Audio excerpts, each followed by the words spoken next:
Cumprimento a todos na paz do Senhor. Amém. Graças a Deus estamos mais um dia no nosso seminário e hoje nós vai ser falado do Evangelho de João. E eu encontrei um versículo que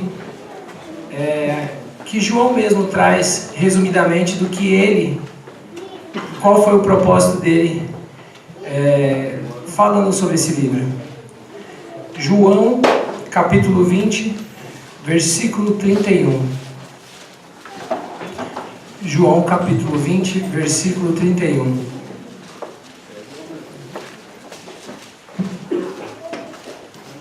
Está escrito assim: Estes, porém, foram escritos para que creia que Jesus é o Cristo, o Filho de Deus, e para que, crendo, tenhas vida em seu nome. Isso foi o que João disse. Graças a Deus. Nós estamos aqui para estudar e para aprender cada vez mais que esse propósito é que Jesus Cristo esteve no começo, está no meio, está conosco e está nos esperando no fim. Amém? Senhor Deus, glorificado seja o teu nome. Senhor, te agradecemos por estar nessa noite mais uma vez, Senhor, abrindo a tua palavra, esboçando sobre ela, Senhor, entendendo cada vez mais o quanto o Senhor foi na nossa vida, o quanto o Senhor é na nossa vida, o quanto é bom te conhecer, Senhor.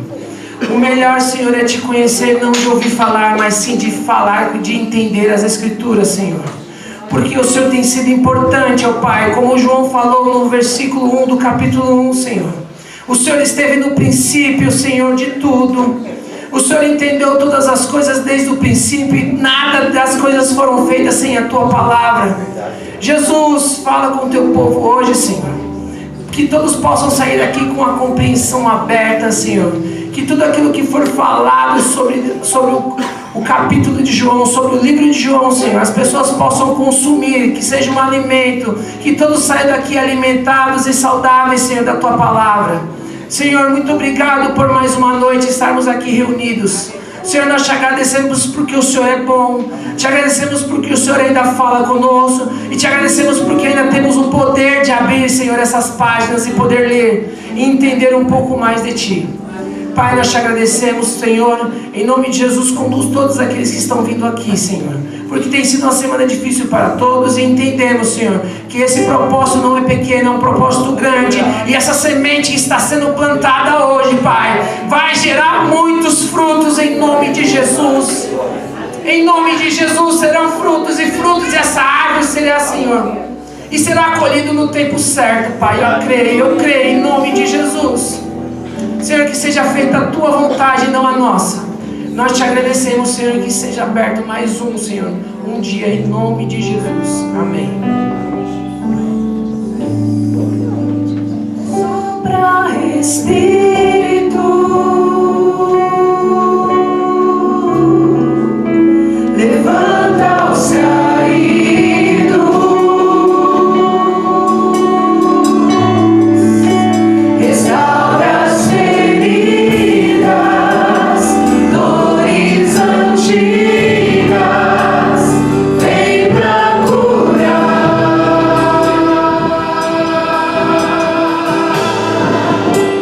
Só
de estudo da palavra.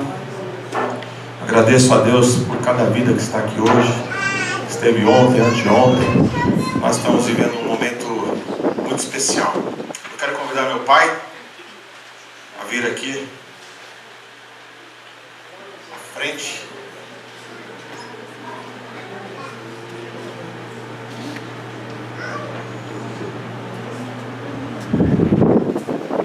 O pai já esteve aqui conosco em algumas ocasiões e nós nos conhecemos há muito tempo já, né?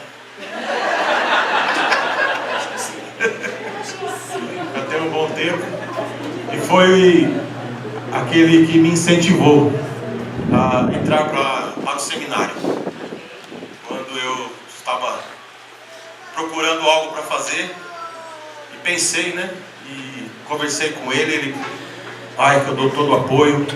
E graças a Deus, irmãos, foi a melhor coisa que eu fiz na minha vida.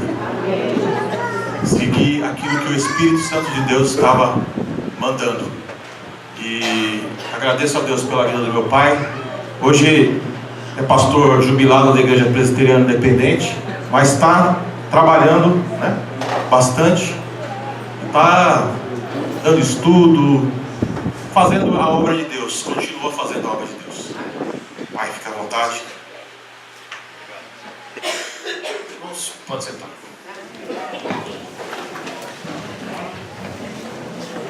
Então nós vamos, em primeiro lugar, quero falar da minha satisfação e agradecer o convite. E é uma honra para mim estar aqui. Espero que o Senhor me use para poder alcançar o alvo, né? Que eu tenha orado assim, Senhor, estou jubilado, mas se vier algum convite, estarei entendendo que é do Senhor, né? Então, estou no serviço do Reino de Deus, mas tenho pregado, recebido muitos convites, principalmente de janeiro para cá, que até dezembro ainda pastoreei. Estava jubilado desde 2013, mas ainda estava pastoreando uma das igrejas lá de Carapicuíba, que eu mesmo, pela misericórdia do Senhor, foi congregação da segunda IPI, que alguns irmãos aqui conhecem, e agora, nos últimos anos, pastoreei lá. Então, nós vamos conduzir da seguinte forma. Nós distribuímos aí uma apostila. A meu estudo vai ser da forma mais antiga, né? Porque os irmãos estão usando PowerPoint. Então, essa apostila. Mas, então, nós fazemos uma introdução, fazer uma leitura do capítulo 1, aí alguns versículos. E depois falarei aí uns 10 minutos máximo de forma livre, dando uma introdução ao assunto. E depois passaremos para uma leitura que eu calculo aí uns 15 minutos. E depois faço mais uns 10 minutos no final de aplicação daquilo que nós lemos, tal, refletir, né? De maneira mais livre também. E no finalzinho, abertura para algumas perguntas também. E vamos, com a graça de Deus, tentar responder, né? Do que nós estaremos falando. Então, a princípio, nós vamos ler o capítulo 1 de João, os primeiros versículos.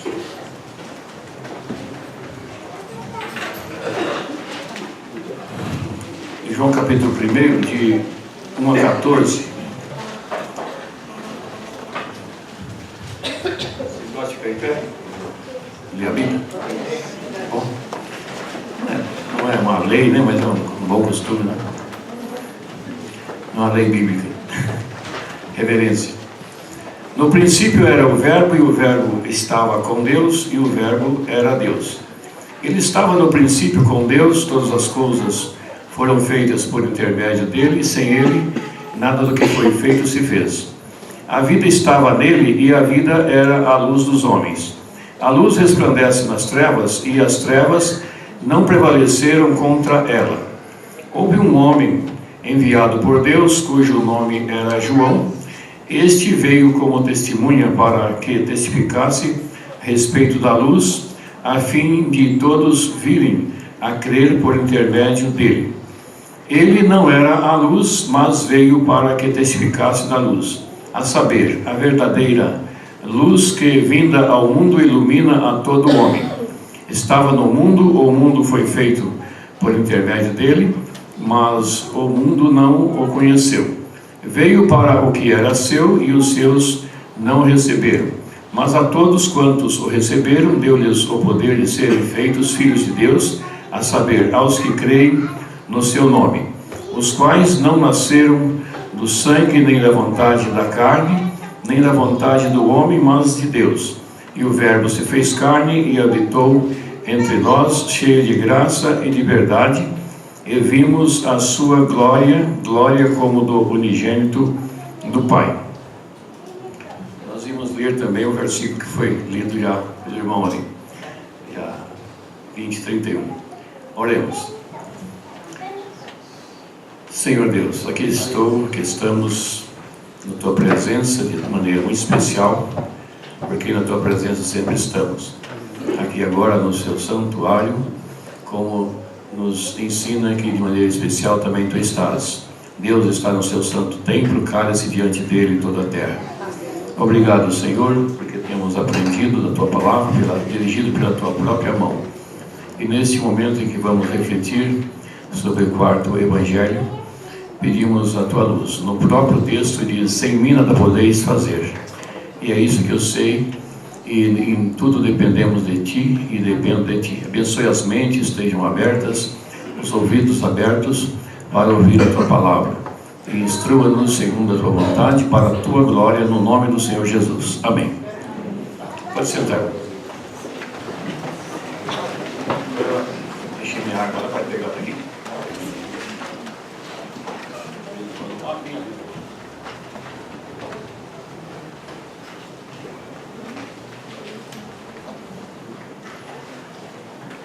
Nós vamos fazer na parte introdutória uma parte chamada alguns pontos de hermenêutica bíblica, né?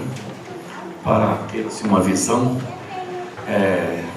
das coisas no tempo, em concordância com a ciência. E então, 4 ou 5 pontos que diz assim: a ciência não é antagônica à teologia. Aliás, elas se completam. Não pode haver antagonismo. Albert Einstein, conhecido de todos, que foi um dos pais do movimento da mecânica quântica, era temente a Deus. Ele disse que a teologia, ele disse que a ciência sem a teologia é cega.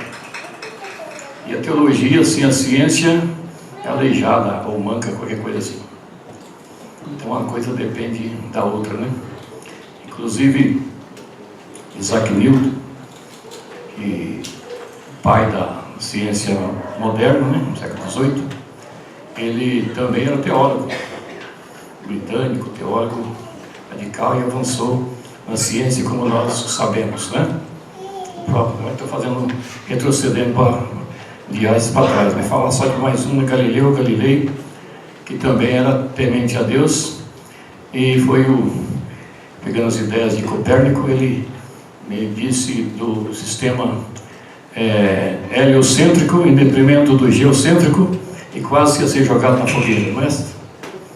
Então ele teve que pedir desculpa para não morrer. Mas era temente a Deus. Agora, recentemente, a própria Igreja Católica, que comandava essas coisas, comandava a ciência, tinha que estar na mão dela, né?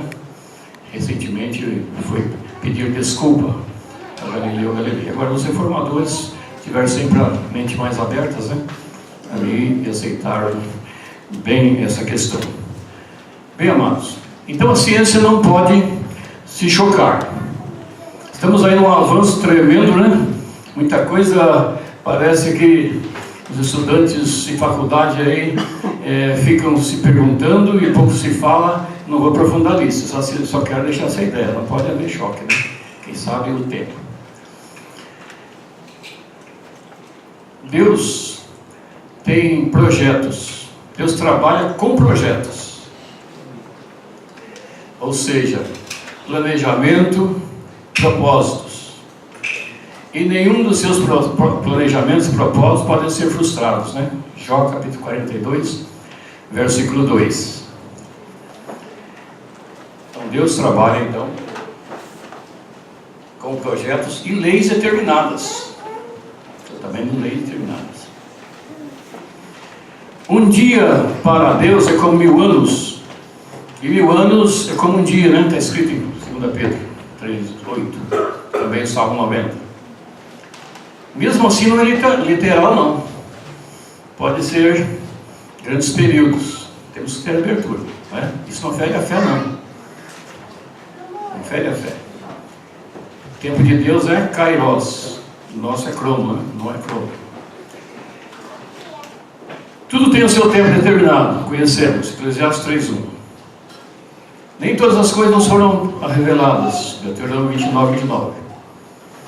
Nem tudo Deus pode mostrar. Hoje, com o avanço da ciência, estamos um pouquinho mais abertos para quem sabe receber as instruções que Deus está passando nesses nossos dias, né? Então, nem todas as coisas nos foram reveladas.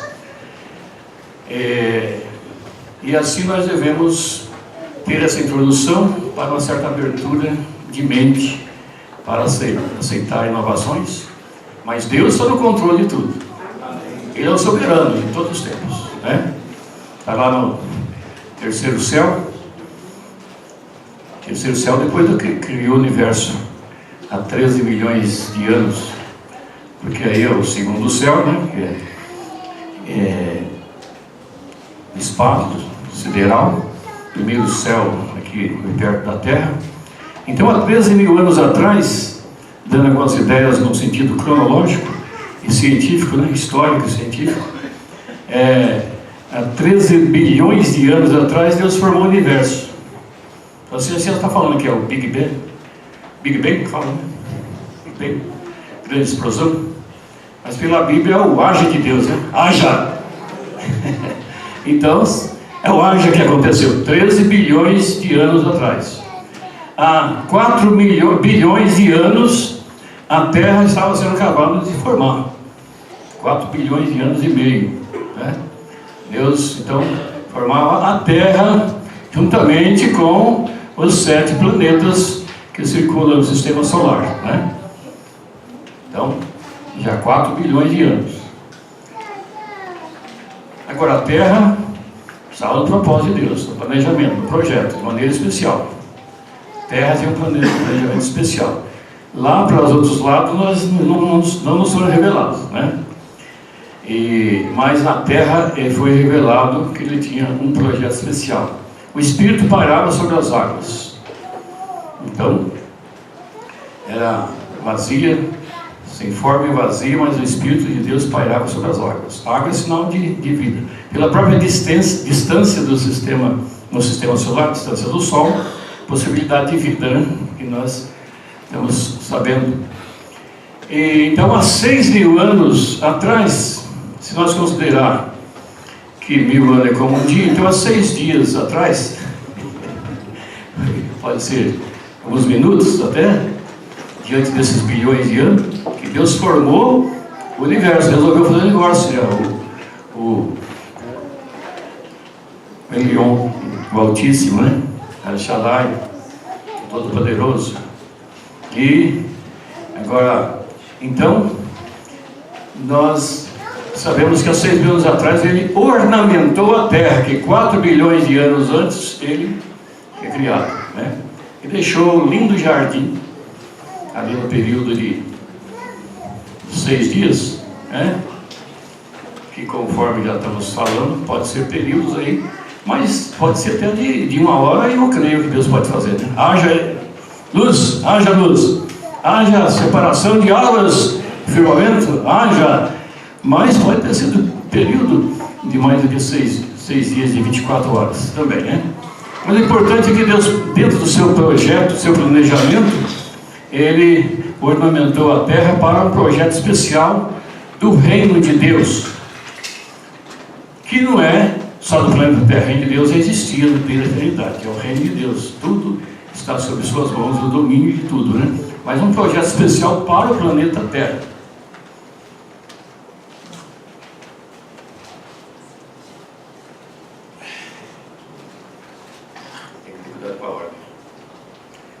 introdução, eu vou dizer só mais umas coisinhas, depois passamos aqui para a leitura. Então, ali 6.000 anos atrás, ele alimentou a terra, um projeto especial, e criou um casal de maneira muito especial, a sua imagem e semelhança, né, Adão e Eva, e disse a ordem: multiplicai, enchei a terra. Depois houve lá uns contrabandos lá, uns contraventos, mas os planos de Deus nunca serão frustrados, né? Deus já previa, já sabia, já tinha o plano na mão da redenção. Há 4.000 anos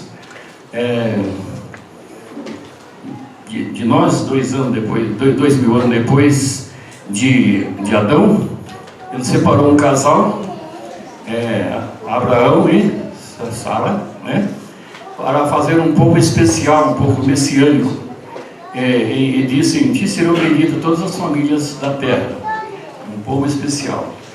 4.000 anos, 2.000 anos depois, então, lá de Adão e Eva. 500 anos depois, levantou também dentro do seu projeto um grande livro, o começo do grande livro, né, Moisés. 500 anos depois de Abraão, e 1.500 anos antes do Senhor Jesus Cristo, né? E há 4.000 anos depois de Adão, mandou o Messias, né? 4.000 anos depois de Adão, uns dias, já veio então o Messias. O Messias então ele instalou o reino. Teve uma festa de instalação, mas tudo indica que ele veio para instalar o reino anunciado pelo Antigo Testamento, né? Instalou o reino, criou a igreja para estar a serviço do reino, né? Ensinou, deu os preparativos básicos para a igreja e falou que era curto o seu tempo, mas enviaria o outro, e ele, o outro, estaria para sempre com a igreja, né? Mas ele também não estaria fora, né? Estaria convosco também. E disse que ia voltar. Eu volto, né? Para a igreja, deixou ali, mostrou o rumo, e volto. E uns dias depois, terminou o livro que começou lá com Moisés, 1.500 anos, no ano 100 aproximadamente, aí, terminou o grande livro, Apocalipse, né? E um pouquinho antes da escrita do Apocalipse, pelo apóstolo João na ilha de Patmos, ele voltou, não é a volta especial que estava acontecendo ainda, né? Voltou numa visão para dar algumas diretrizes do último livro, né? Apocalipse. Voltou. E a igreja está caminhando, então 2.000 anos depois, estamos aqui, 2018, então, sempre arredondando as datas, né? 2.000 anos depois, estamos aqui a 6.000 anos de Adão, né? E 2.000 anos depois que o reino de Deus foi instalado. O apóstolo João não fala reino de Deus como os sinóticos, né? Vocês estudaram aí provavelmente, né? Reino de Deus, o apóstolo Paulo também nas cartas, ele substituiu pela vida eterna, né? Tem o mesmo sentido teológico, né? Vida eterna. Assim, depois destas introduções, então nós colocamos algumas datas no âmbito cronológico aí. Então, no mês 7 de 2018, estamos aqui reunidos para estudar um pouquinho o Evangelho de João, né? Amém? Amém. Agora, é uma partezinha que muitos não aceitam bem, mas para um curso de como estão fazendo essa semana, é bom fazer um pedaço assim, lido, que pega mais detalhes, né? Então, pega a apostila aí, nós vamos na página 1, começar com a leitura. Fala introdutória, já foi. Autoria, data e local. A autoria é João, não vou nem ler esse pedaço aqui. João, houve muita discussão, é bom saber que sempre houve muita discussão para definir quem é a autoria, né, irmãos? Os teólogos aí sabem Eles não assinavam a data assim, nos papiros, lá nos rolos. E depois ficava aquela discussão lá para frente, que foi, parecia que era, parecia que não era, um concordava com não era. Aí chegaram à conclusão que foi João mesmo, né? João, irmão de Tiago, filho de Zebedeu, um dos apóstolos, o apóstolo amado, então o autor é João. Agora a questão da data, né? A data, tem alguns que colocam outras datas, mas a maioria aceita a data de entre 85 e 90, e o local é a cidade de Éfeso. Então depois da destruição pelo general Ciro, nos anos 70, o apóstolo João foi para Éfeso, se tornou. Lá ele ficou os últimos tempos lá, exceto uns 6, 7 anos que foi exilado pelo imperador Domiciliano, que foi outro depois de Nero, grande perseguidor, mas na virada para lá, que morreu no ano 96. Então lá ele ficou na ilha de Pátimo, lá nos indica, conclui mais ou menos, não foi mais do que uns 6, 7 anos, escreveu o Apocalipse, depois voltou novamente para Éfeso, a opinião da maioria. Então, a cidade de Éfeso foi a cidade que o escrito de João foi feito, né? A manifestação do Espírito Santo. O contexto, vou pular um pedacinho, onde que está ponto 1, helenismo, o Império Romano. Depois que tem a apostila, vai ler em casa. Vou economizar um pouquinho nessa parte aí, não é muito relevante, mas está aí na mão de vocês, dá uma lidinha, né? E acrescenta mais nas pesquisas, né?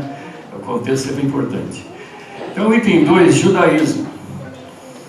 Judaísmo é muito importante, então vamos lá, vou ler esse texto. O texto básico do judaísmo é o Velho Testamento, a lei que Jesus não aboliu. Não a aboliu. No entanto, o confronto era grande entre o ensino do Messias, que não o reconheceram, verso mestre da velha aliança, o Senhor Jesus Cristo. Dava sinais continuamente que era ele o Messias, que o Velho Testamento anunciava, e que quase toda em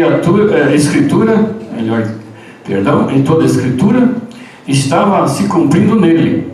Mas seus opositores não viam, estavam como cegos e surdos. Ele estava dando sinal. Ele só não enxergou assim: sou o Messias, opa, alô, sou o Messias. Dava sinais, até porque ele tinha um tempo determinado para as coisas acontecerem, né, na sua missão.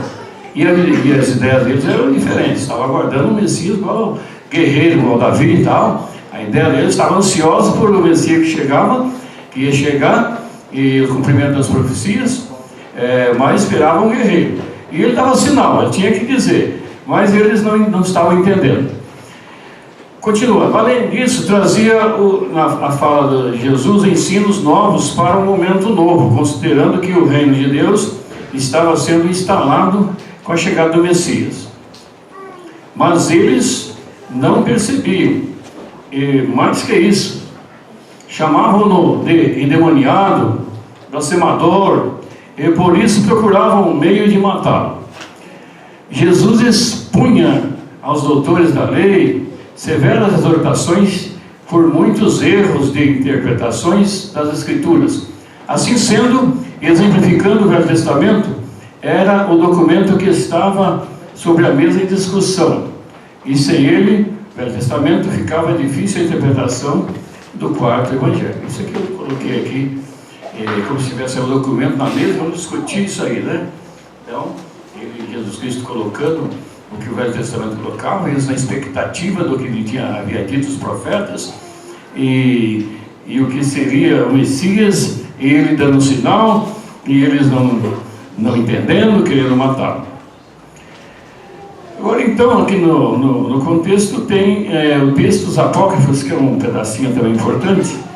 Dezenas de livros apócrifos circulavam juntamente com os sinóticos e as cartas apostólicas. E no contexto geral, era tudo literatura cristã, não tinha canonização ainda, né? E tudo estava no mesmo nível. Isto porque o processo da canonização ocorreria somente em 325. Aí que eu pedi perdão, porque não foi aí. Foi discutido o assunto, mas não chegou a ser oficializado, como eu coloquei baseado na minha monografia lá de 40 anos atrás. E tinha alguns equívocos com a pesquisa mais recente, né, moderna. E amanhã vocês estarão estudando melhor esse assunto, cara. canonização. Então não foi, né? Mas só adiantando a questão lá, que os irmãos vão estudar amanhã, só lá 390 por Jerônimo que ele escreveu a Vulgata, né? Passando então, os escritos da Vulgata, que foi dali, acabou as discussões grandes. Ou seja, aquela discussão de mais de quase 100 literatura ou mais, tem gente que fala que tem mais, e os que são canonizados hoje no meio. Então, nessa literatura que ninguém dizia que era a Bíblia, que era a palavra de Deus, surgiu muitas heresias. Então, essa heresia que era contexto também, quando João escreveu, né? Então, por isso que eu estou colocando contexto. Essa literatura apócrifa. E terminando a parte do contexto, o gnosticismo é um ecletismo filosófico religioso fundamentado na literatura apócrifa, que acabei de citar, e filosófica, dividido em vários ramos, que visava conciliar todas as religiões e explicar o sentido mais profundo por meio da gnose, ou seja, do conhecimento. Em parte, né? Esse conhecimento não é coisa errada, mas da forma que eles colocavam, conhecimento intuitivo, filosófico, né? Esotérico, nesse sentido, eles achavam que viria a libertação e tal, a religião. Agora, entrando já no propósito. O irmão leu o versículo que está aqui no texto. No capítulo 20, versículo 31, João cita o propósito, dizendo, esse foi o propósito, né? Esses, porém, foram registrados para que creiais que Jesus é o Cristo, o Filho de Deus, e para que crendo tenhais vida em seu nome. Então, qual foi o propósito que o apóstolo Paulo, o apóstolo João, foi escrever? Principalmente, foi dito aqui, né? Pensamento principal. Ao contrário dos 3 evangelhos sinóticos, o propósito de João não era apresentar uma narrativa cronológica da vida de Cristo, mas mostrar e provar a sua divindade. E João queria não só fortalecer a fé dos crentes da segunda geração e levar outros à fé, mas também corrigir a falsa doutrina que estava se espalhando fortemente no meio da igreja e sendo considerada até por cristãos menos informados como uma teologia avançada ou autoteologia, né? Considerando aqui mais alto do que já é, de uma forma confusa. Confundia e enfraquecia a muitos. Essa doutrina é o gnosticismo, que disse um pouco antes. Uma corrente filosófica religiosa que surgiu no primeiro século e não desapareceu, aliás, está viva ainda em nossos dias e com muitos seguidores. Gnostikó, em grego, quer dizer alguém capaz de conhecer. Segundo esta seita, o caminho da libertação, ou seja, o ser verdadeiramente livre, é através do conhecimento, e isso é verdade, mas conforme a Bíblia diz, o Senhor Jesus disse e João escreveu justamente para combater essa ideia um pouco falsa. Conhecereis a verdade vos libertará. Se pois o Filho vos libertar, verdadeiramente sereis livres. Então o que estava falando é a meia verdade, né? O principal é conhecer Jesus Cristo, conhecer a verdade, que é o Senhor Jesus e a sua palavra. Eu sou o caminho, a verdade e a vida. Uma outra heresia gnóstica diz assim: Cristo não veio em carne e nunca assumiu um corpo físico, nem foi sujeito à fraqueza e às emoções humanas, embora parecesse homem. A esse assunto gnóstico, João esclarece, principalmente na primeira carta dele, capítulo 4, versículo 1 a 2, onde está escrito assim, não está aí no texto não. Nisto conhecereis o Espírito de Deus. Todo espírito que confessa que Jesus Cristo veio em carne é de Deus. Pelo contrário, este é o espírito do anticristo, a respeito do qual tendes ouvido que vem e presentemente já está no mundo, referindo então, combatendo essa ideia gnóstica. Cristo não veio em carne, acabei de ler aqui, né?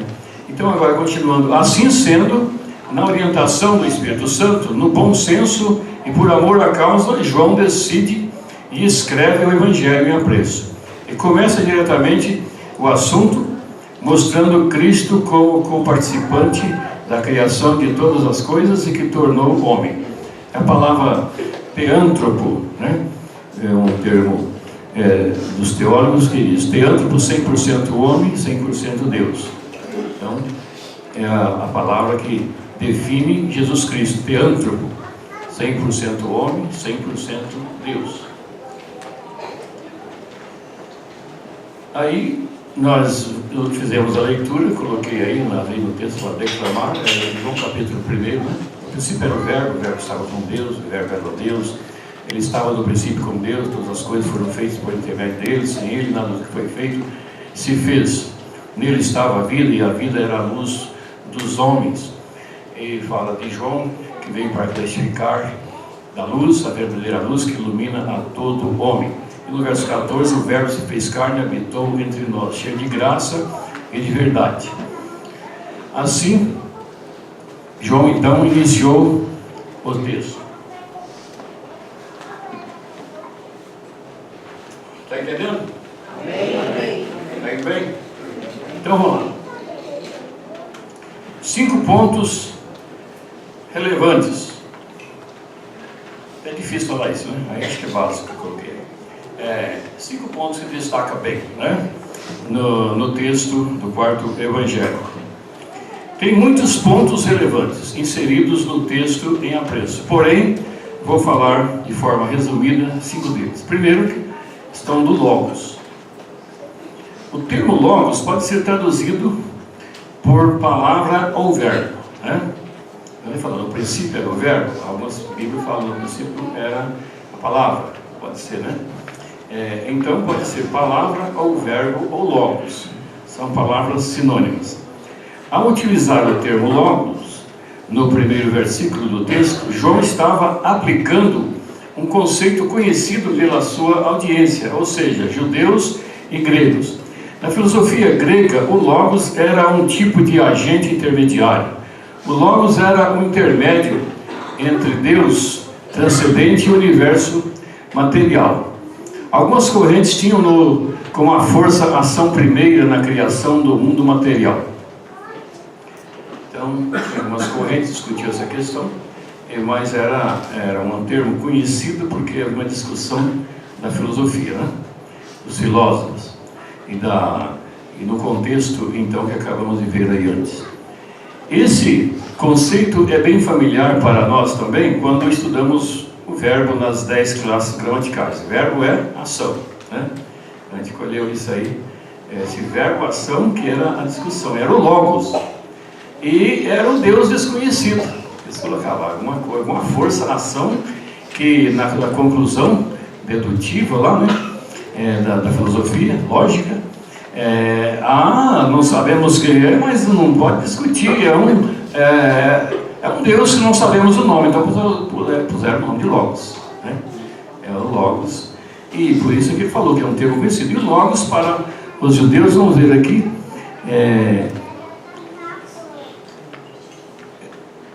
para os judeus, o Logos era a expressão do Deus Criador, onde era mesmo tempo Deus Criador ou a sua voz, palavra, que fala e acontece. Tudo era formado pelo poder do Logos, palavra. Conforme nós conhecemos nas Santas Escrituras, Gênesis, né? Deus disse, haja e acontecia. Disse, aconteça e acontecia. A formação do universo, né? Do universo ali, no que está escrito ali em Gênesis capítulo 1. Haja luz, houve luz. Haja separação de firmamento e água. Haja separação de águas e terra. Apareça a terra. Haja animais viventes sobre as águas. Haja animais também domésticos e assim por diante. Tudo o haja então era o Logos, que também, por isso que eu disse, uma palavra conhecida tanto de gregos quanto de israelitas, né? E para a igreja, aceite aí também, né? Que nós entendemos até hoje. Em Isaías está escrito, como desce a chuva, rega a terra, faz germinar a semente e dar pão ao semeador, assim será a palavra que sair da minha boca. Não voltará para mim vazia, mas fará o que me apraz e prosperará naquilo para que a designei. Isaías 55:10. O salmista diz: os céus por sua palavra se fizeram, e pelo sopro de sua boca os exércitos. Salmo 33:6. Portanto, esse era o conceito aceito pelos israelitas e também do povo cristão. Em Hebreus está escrito: ele é o resplendor da glória e a expressão exata do seu ser, sustentando todas as coisas pelo poder pela palavra do seu poder. Hebreus capítulo 1, versículo 3. Bom lembrar, eu coloquei aí, Hebreus foi escrito antes desse evangelho, então já era um texto também que era conhecido, essa expressão, e coincidia com esse pensamento que nós também temos bem firme nas nossas mentes. É o poder da palavra, o Logos de Deus, e que Paulo pregou falando lá em Atenas um dia, né? Ao Deus desconhecido é esse que eu vim anunciar, né?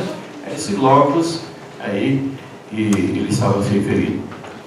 Agora, 7 milagres escolhidos a dedo de Deus, como sinais para demonstrar a divindade de Cristo e para ilustrar seu ministério. Alguns desses sinais são encontrados apenas em João, é ilustre. Primeiro, água transformada em vinho, no capítulo 2.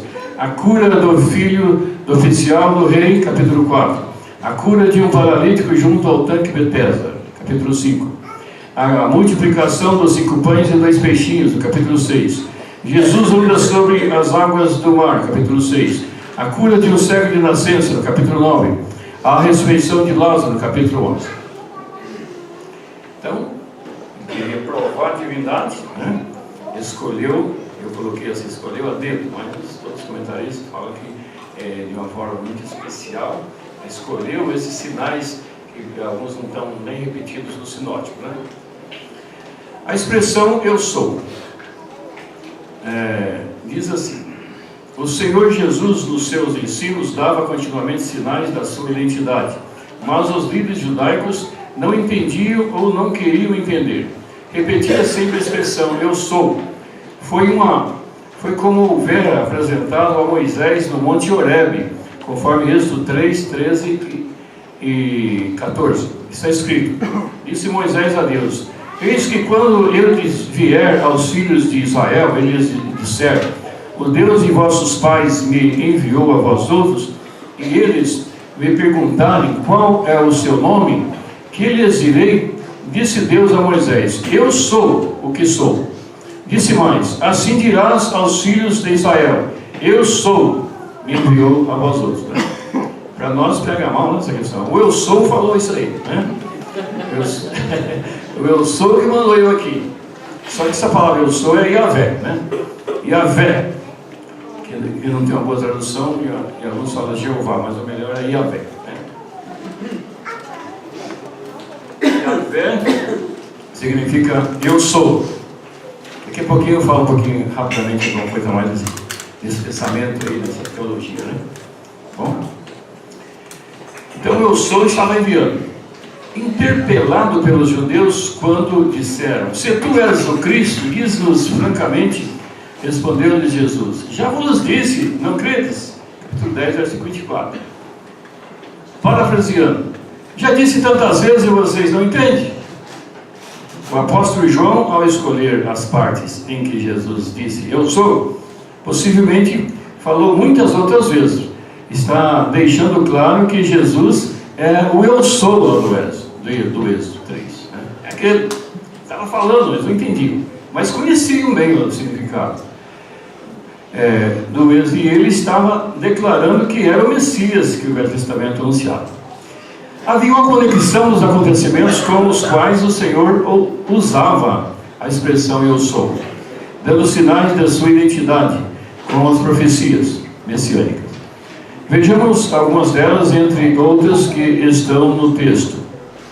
Quando disse, está aí na página 3, eu sou o pão vivo que desceu do céu, capítulo 6, versículo 31, outras vezes ele disse, várias vezes aí no capítulo 6, estava dando sinal e respondendo aos fariseus que pediam um sinal para que crescem nele. Eles disseram a Jesus: Que sinal fazes para que vejamos e creiamos em ti?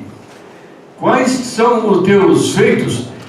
Nossos pais comeram maná no deserto, como está escrito, deu-lhes a comer o pão do céu. Mateus 6, 30 a 31. Declarou-lhes Jesus: eu sou o pão da vida. Eu sou o pão que desceu do céu. Eu sou o pão vivo que desceu do céu. Depois a gente vai falar nos comentários daqui a pouquinho sobre isso. 2. Quando disse: eu sou a luz do mundo. 8:12. Estava dando sinal dizendo: sou eu, o que diz Isaías. Isaías 9:2. O povo que andava em trevas viu grande luz, e os que viviam na região da sombra da morte resplandeceu-lhes a luz. E outros textos que falam também. Então, 3. Quando disse: eu sou, antes de Abraão, estava, capítulo 8, 58, estava dizendo que ele era desde o princípio, e era antes mesmo do universo ser criado, e era coparticipante da criação, conforme João escreve no capítulo 1 desse texto. Ele era o verbo, estava com Deus, todas as coisas foram feitas por intermédio dele. 4. Quando disse: eu sou o bom pastor, verso capítulo 10, 14, estava dizendo: sou eu o que escreveu o profeta Jeremias 31:10, Jeremias 31:10, aquele que espalhou a Israel, congregará e guardará como o pastor ao seu rebanho. 5. Quando disse: eu sou a ressurreição e a vida, 11:25, estava dizendo verdade, que de fato ele é a ressurreição e a vida, também fazendo a conexão com o escrito do profeta Isaías 26:19, quando escreveu: os vossos mortos e também o meu cadáver viverão e ressuscitarão, despertai e exultai, os que habitais no pó, porque o teu orvalho, ó Deus, será como o orvalho de vida, e a terra dará os seus mortos. Isaías então escrevia isso, conhecia isso aí, ele estava fazendo menção com uma roupagem nova, com uma mensagem também nova, né? Nesse aspecto, com certeza, os fariseus gostaram, mas os saduceus mais ainda se irritaram, né? Eles não acreditavam em ressurreição, né? Os saduceus não criam a ressurreição. Item 6, aí na página 4. Quando disse: eu sou o caminho, a verdade e a vida, capítulo 14:6, estava dizendo: eu sou o que se espera do que diz em Isaías 35:8, que diz assim: e ali haverá bom caminho, caminho que se chamará o caminho santo, o imundo não passará por ele, será somente para o seu povo, quem quer que por ele caminhe não errará, nem mesmo o louco. Assim Jesus estava dando sinais, dizendo: sou eu esse caminho, gente, sou o Messias. Item 7, aí na página 4. Quando disse: eu sou a videira verdadeira, capítulo 15:1, estava dizendo: eu sou o que diz as Escrituras, em vários textos também, no Salmo 80, onde está escrito: restaura-nos, ó Deus, trouxeste uma videira do Egito, expulsaste as nações, e a plantaste, ela deitou profundas raízes e encheu a terra. Está lá no Salmo 80. Ó Deus, volta-te, nós te rogamos, olha do céu e vê e visita esta vinha. Então todos esses textos que os autores da lei eram sinais do Messias, do restaurador, de um novo tempo que eles aguardavam, e Jesus falando: eu sou essa videira, eu sou a videira verdadeira. Mas o eu é a identificação dele, eles não entendiam, né? Yahvé é aqui, essa videira, gente, né? Estava dizendo aos que aguardavam o Messias que ele iria fazer a grande restauração, dava sinal: sou eu a videira. Com esses 7 tópicos, acima e muitos outros, João prova enfaticamente e não deixa nenhuma dúvida a respeito do Messias identificado na pessoa do Senhor Jesus. Confirma a divindade de Jesus como sendo o Messias, o Filho do Deus vivo. Essa parte, se porventura tiver alguma coisa, aí passamos para o item 4. a oração pela... Nós estamos lá falando 5 pontos relevantes, né? Agora o 4, oração pela unidade. No versículo, capítulo 17, 20 e 21, está escrito: não rogo somente por esses, mas também por aqueles que vierem a crer em mim, por intermédio da sua palavra, a fim de que todos sejam um, e como és tu, ó Pai, em mim e eu em ti, também sejam eles em nós. Nesta parte da oração sacerdotal do Senhor Jesus, ele evidencia mais uma vez a sua divindade e unidade plena com o Pai, e também ora pelos discípulos presentes e por todos que viriam a ser alcançados pelo Evangelho, para que todos sejam um como ele ou é. A aplicação aqui está escrito: a aplicação. Jesus Cristo orou por mim, orou por ti, orou por nós, assim, para que tomemos consciência de que somos um só. Tomemos consciência dessa verdade e realidade, sim. Gente, Deus habita em mim, habita em ti, habita em nós. Então ele estava orando, provando a sua divindade e dando ensinamento para nós, né? Para a igreja. Somos um só. O quinto ponto e último aqui da relevância, os pontos relevantes, é sobre o Espírito Santo, né?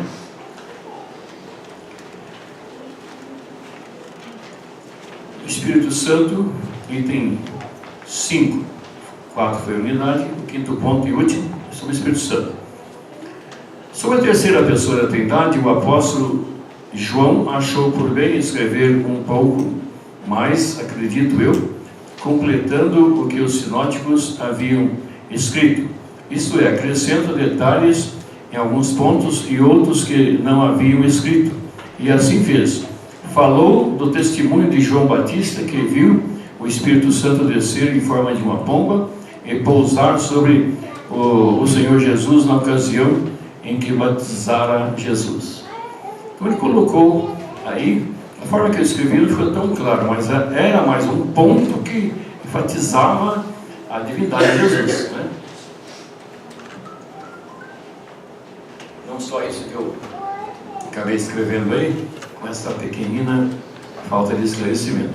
Mas o que João disse aí, está no versículo, capítulo 1, 32 e 37, João disse assim: vi o Espírito descer do céu como pomba e pousar sobre ele, e não o conhecia.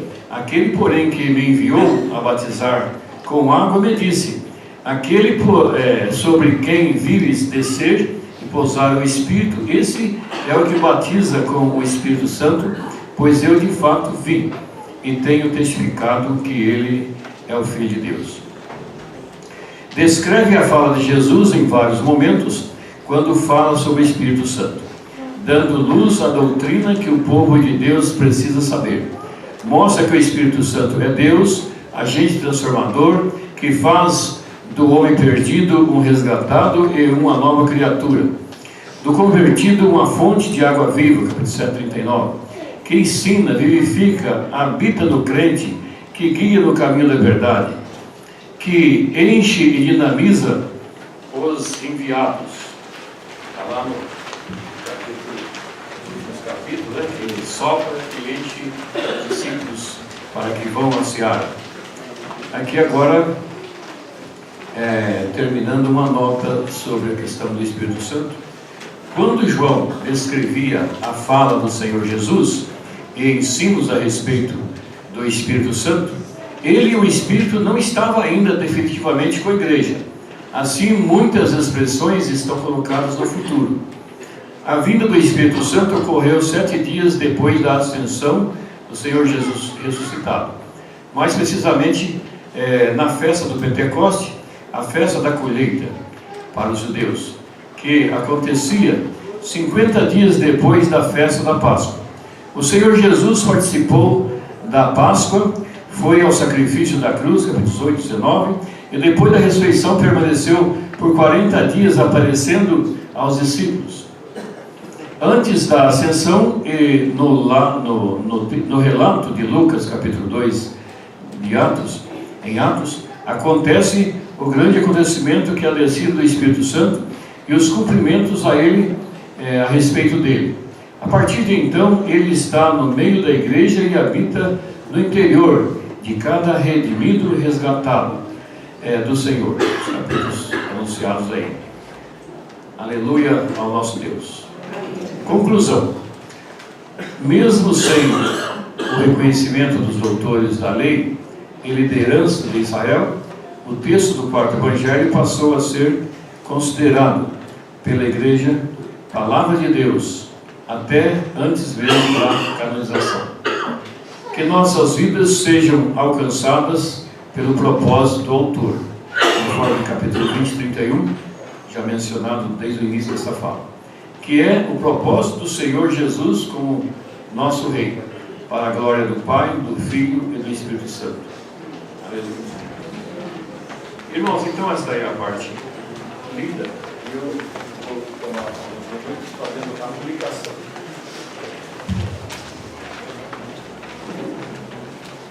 Tem mais 15 minutos? Tudo, né? Tá bom, então nós temos que deixar pelo menos 5 minutos para uma pergunta. Então, o que eu vou dizer que falei de maneira livre aqui, que ao ler e estudar, refletir no Evangelho, percebemos figuradamente, lógico, uma linha mestra com um foco, conforme nós já lemos, o foco principal, provar que Jesus Cristo é o Messias anunciado pelo Velho Testamento. Esse é o foco. E nessa linha mestra, ele coloca uns 5 pontos que eu vou falar, algumas palavras em cada um deles, dentro daquilo que também nós lemos, né? Aqui, para vocês também terem essa visão. Então tenhamos em mente, o objetivo principal do quarto evangelho é provar, mostrar que Jesus Cristo era o Messias, que não era entendido pelo povo de Deus ali, né? Era o foco. Deslembrando isso aí, ele estava querendo provar na tese, na sua defesa, na sua palavra, que a divindade de Jesus, a sua eternidade, a sua missão redentiva, né? Salvar. Então, esse é assim o foco da linguagem, da fala do quarto evangelho. Então, nesses 5 pontos que eu coloco aqui, como pilares do desmembramento do discurso, da defesa, da tese, que nós lemos há pouco, é a questão do Logos. Eu direi aqui algumas palavrinhas a mais, que para os judeus era então a palavra criadora, a que falava e existia, que também é o que nós aceitamos, é o que nós conhecemos, né? Para os judeus. Para os gregos, já disse um pouquinho, era a ação primeira do universo. Essa discussão já vinha lá desde o pré-socrático, né? Depois que saiu da era da mitologia, passou para discussões da lógica, da razão, né? Os pré-socráticos já começaram a discutir esse criador, como surgiu as coisas, não de maneira mais mitológica, história de mito, mas de maneira real, racional, né? Então, depois Sócrates, Platão, Aristóteles, Zenão, Epicuro, e até chegou, no primeiro século, havia uma discussão e uma coisa aceita, uma conclusão, que havia o Logos, que havia, foi o Deus desconhecido que não sabia, mas a lógica levava a um Deus criador. Até fizeram uma comparação, a ação que empurrou o primeiro dominó na fileira infinita, né? Então esse era o Logos, né? E para Israel era então o que eles já conheciam. O segundo ponto é o Yahvé, que eu disse também já um pouco, né? Yahvé, Deus se apresentou na forma de um anjo para Moisés, Êxodo capítulo 3, e quando ele perguntou o que eu vou falar, ele diz que eu sou o Yahvé, eu sou o Yahvé. Yahvé quer dizer eu sou, como eu disse. Então diga lá que o eu sou falou. E nessa parte do eu sou é que João tece aqueles vários comentários a respeito do que Jesus identificava. Eu sou Yahvé, ou Yahvé, eu sou.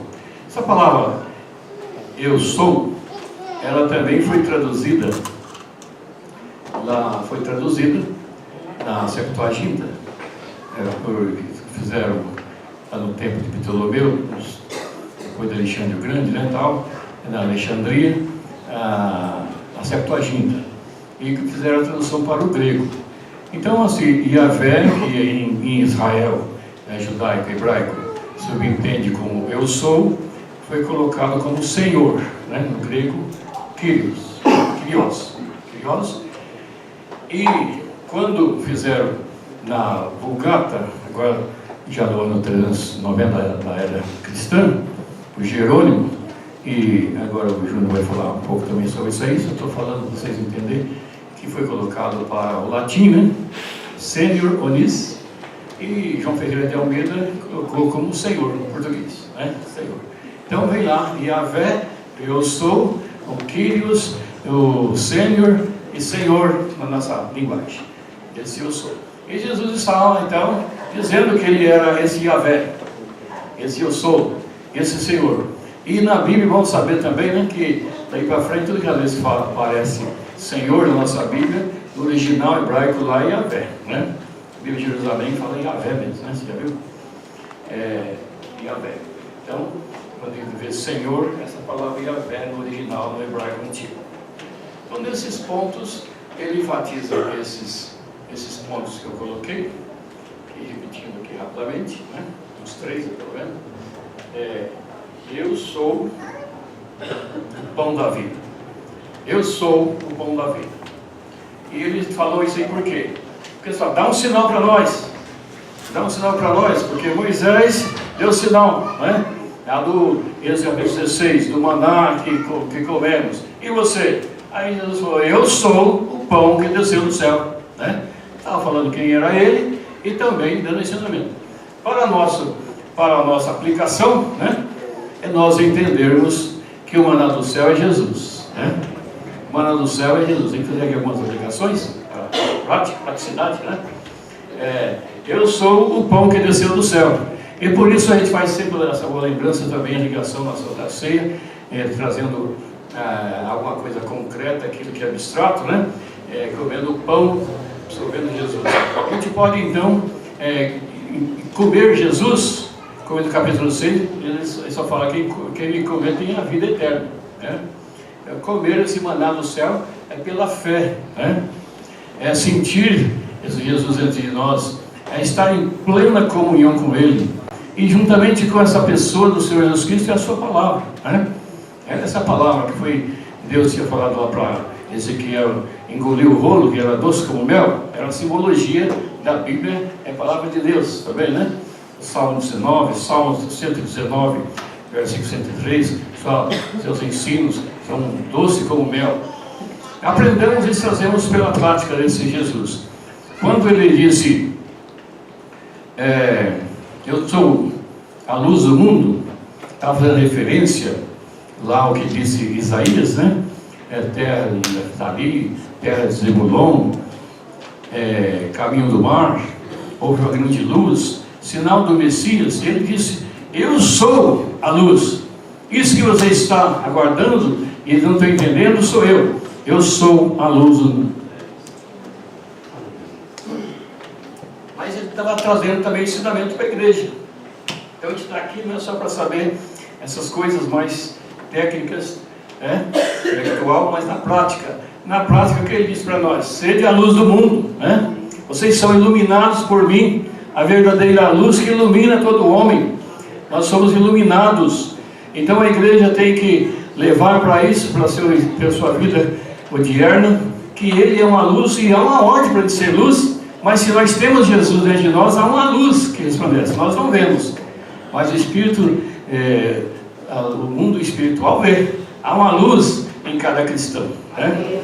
Do lado que os seres do mundo espiritual vê. Você viu falar nisso, né? Então, há uma luz. Mas essa luz tem que ser mostrada através de palavras, gesto, atitude e ação. Primeiramente a fé, essa aceitação bíblica, e também na prática, quando Ele quer que o reino de Deus o propõe ou determina que nós sejamos sal da terra e luz do mundo, elemento de transformação no reino de Deus que instalou com a vinda de Jesus, que está em desenvolvimento, e Ele está agilizando a igreja nesses últimos tempos para esse reino que já é, mas ainda não, mas será pleno, e todos nós, povo de Deus, com Ele reinaremos. Amém? Literalmente, conforme Apocalipse, literalmente com o Rei Jesus eternamente. Então essas coisas nós devemos trazer em mente nesses ensinos. Quando ele fala de vida eterna, ele está falando de reino, ele foi a mensagem principal do Senhor Jesus Cristo. A tônica foi o reino de Deus, né? Arrependei-vos que está próximo de Deus, na linguagem sinótica. Assim, irmãos, nós ficamos então com essa pequena palavrinha de explicação, uma coisa, muita coisa pequena falar, mas o texto está aí e vocês absorveram um pouco. Eu fiz um pouquinho de aplicação, não estava nem pretendendo, era só ler e depois a aplicação. Eu fui fazendo alguma aplicação, né? Então, importante, acho que nós alcançamos. Vou passar então para esse parte de alguma pergunta, se tiver, se eu souber responder. Normalmente quem dá a palestra já estudou o assunto, sabe um pouquinho mais. Se tiver alguma dúvida, o João está aí, os dois estão aí. José, ajuda aí. Paz, pastor. Paz. Minha pergunta é referente ao primeiro versículo, que João ele começa citando o começo do livro do Pentateuco, que era referente aos judeus, os israelitas. E isso deve ter causado um grande conflito naquela época. E aí eu queria saber se causou, porque ele começa no princípio, Gênesis fala que no princípio Deus criou. E ele começa no princípio, ele era o verbo estava com Deus. Então, aí o principal, houve sim, mas eu vou começar a dizer o seguinte: o principal, ele estava querendo provar que Jesus era desde a eternidade, né? O pensamento dele, por isso que no princípio era o verbo. Esse verbo aqui já era um Deus desconhecido para os gregos, e para Israel era o Deus que criou lá do Gênesis, né? No princípio de todas as coisas. Então havia uma grande expectativa do Messias.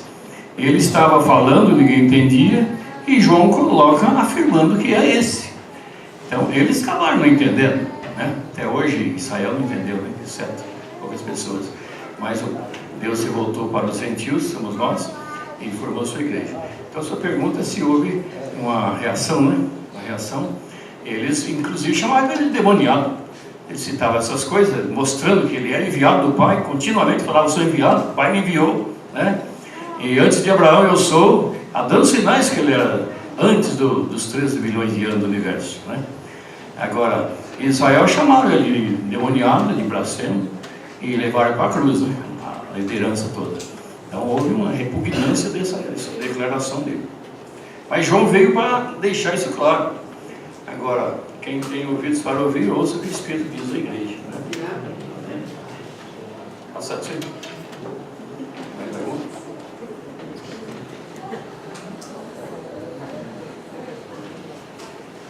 Então, tira sua dúvida aí. Qualquer coisa, ficar mais, a gente vai estar por perto aí. O Rubens está aqui, professor de seminário. E tem mais professor aqui hoje? Professores aqui, né? Eu sei que eles deram aula, a segunda, terça. Eu não estou sabendo quem é. Eu sei que cada um de nós sabemos um pouquinho, né? A gente nunca sabe tudo, né, irmãos? A gente é estudioso da palavra de Deus, sabe um pouquinho, e a gente aprende uns com os outros. Estamos aqui expondo o que sabemos, aquela missão que Deus nos deu. Alguém quer fazer alguma outra pergunta? Tem mais 1 minuto, né? Uns 2 minutos. Estamos esclarecidos? Então, resumindo tudo, o alvo principal, você está lendo João, você está observando essas discussões, ele está tentando provando diferentes matérias que Jesus Cristo, aquele Jesus Cristo, é o Messias, né? Esse Messias que era a grande expectativa de Israel, estava aguardando o Messias, né? E Jesus estava declarando como eles queriam: diga logo quem é você, né? Ele falou: estou dizendo sempre, eu sou, né? E em relação ao Espírito Santo, que é o principal de nossas vidas também, né? Ele falou: eu enviarei o outro, ele estará convosco para sempre e habitará em vós. Ele está habitando em nós. O apóstolo Paulo depois confirmou essa habitação. Vós não sabeis que o vosso corpo é santuário do Espírito Santo que habita em vós, né? 1 Pedro 6,19, habita em nós. Isso dá uma força muito grande para o crente, saber que somos um só. E essa questão da unidade, eu quero terminar dizendo essa unidade, né? Uma poesia, que nesse versículo, uma parte dela. Jesus Cristo orou por mim, orou por ti, orou por nós, para que tomemos consciência de que somos um só. Eu vivo essa verdade, esta realidade, repito, é a verdade sim. Gente, Deus habita em mim. Habita em mim, habita em ti, habita em nós. E não estamos sós. Somos um só. Muita gente me pergunta por que eu sou tão feliz assim. Porque vivo só cantando, sempre a sorrir, cheio de paz. Eu respondo com alegria e muita humildade. É verdade sim, gente, é Deus que habita em mim. Habita em mim, habita em ti, habita em nós. E mais, não estamos sós. Deus está com nós. Que Deus abençoe então.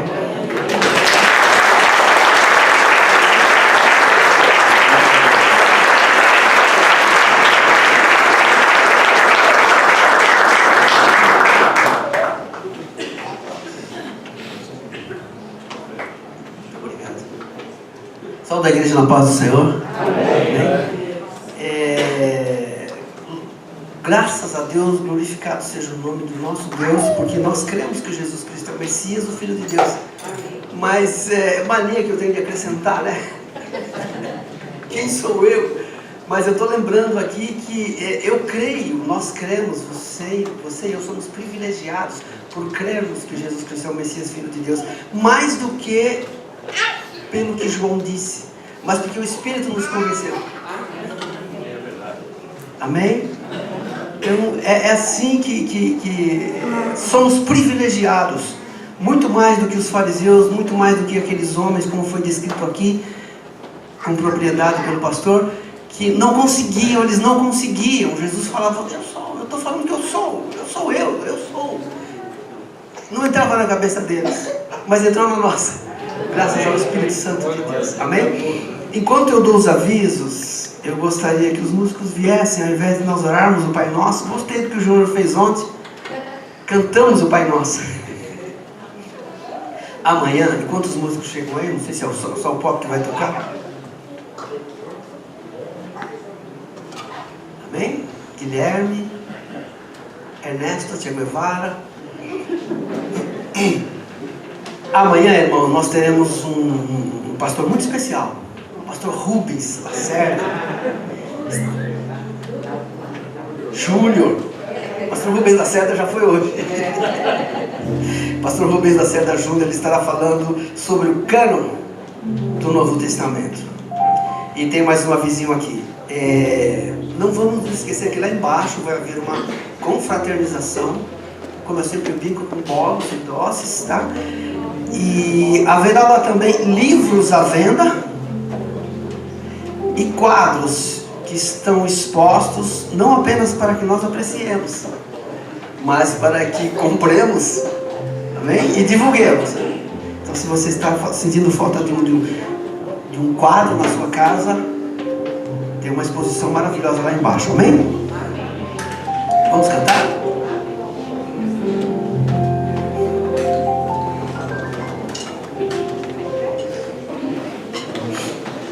Vamos ficar em pé e louvar o Senhor.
e as consolações do Espírito Santo de Deus esteja com todo o povo de Deus, hoje e para todo sempre. Amém.